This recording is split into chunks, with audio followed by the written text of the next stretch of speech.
This is my opinion on what roller coasters are the best there.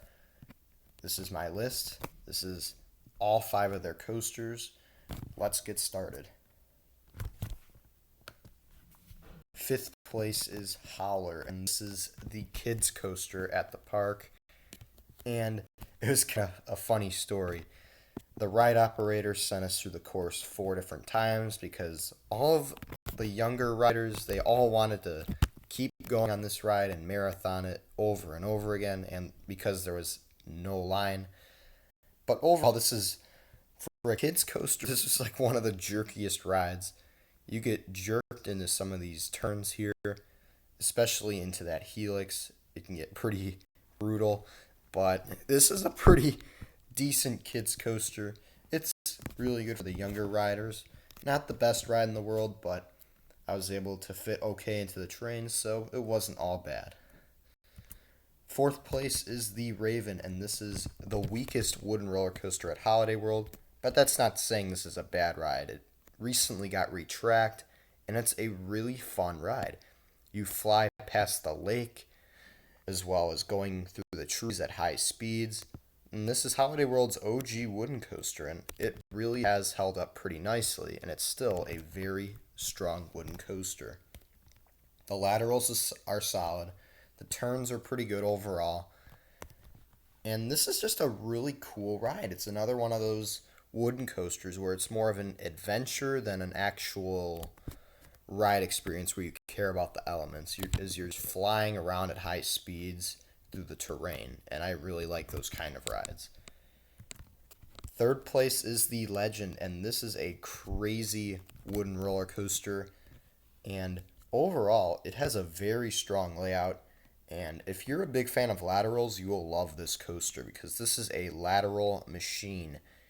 This ride gives out strong lateral G-forces, and it has a lot of crazy turns, tight helixes, a few airtime moments here and there as well. Overall, this is a really solid coaster. Not as smooth as the Raven, but it's still a very awesome coaster. Second place is the Voyage, and before you guys get triggered and leave a thumbs down or a comment saying that this should be number one, please stop typing. The Voyage is an awesome coaster, but unfortunately for me, this ride for me lacks the consistency to rank as my number one coaster at Holiday World and one of the best coasters I've ever ridden. It's still in my top 30, but it's barely in my top 30 because of the consistency. But this coaster, I'm going to stop talking negative for a few seconds and talk positive. This coaster has phenomenal airtime moments, tons of crazy tight turns, and crazy transitions into different airtime hills, and you go through tunnels, and this ride is super long. It has all the stats with the height and the speed, the track length. This ride is everything you want in a roller coaster except for the consistency, at least for me. Because if you have the lap bar where it's, let's just say you're stapled and you don't have any room to move, then this coaster is pretty bad. And it can be brutal trying to go through this long course and you just want to get off the ride. But if the lap bar is loose and you have lots of room and you get tons of airtime, this coaster is a top 10 to top 5 coaster on the planet. But unfortunately for me, that consistency really hurts this coaster. But I'm not taking away anything from these awesome rides on this coaster. If you can get an awesome ride on Voyage, it is one of the greatest roller coasters in the world. But first place for me is the B&M launched wing coaster, Thunderbird.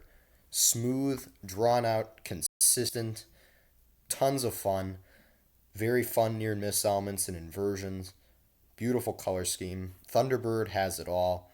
It has a very strong layout. Even though it's only about a minute long, it does have a pretty decently long ride after that launch. It's a minute of action-packed elements. And overall, this is by far the best coaster at Holiday World. Thank you guys so much for watching. And as always, stay tuned for more videos.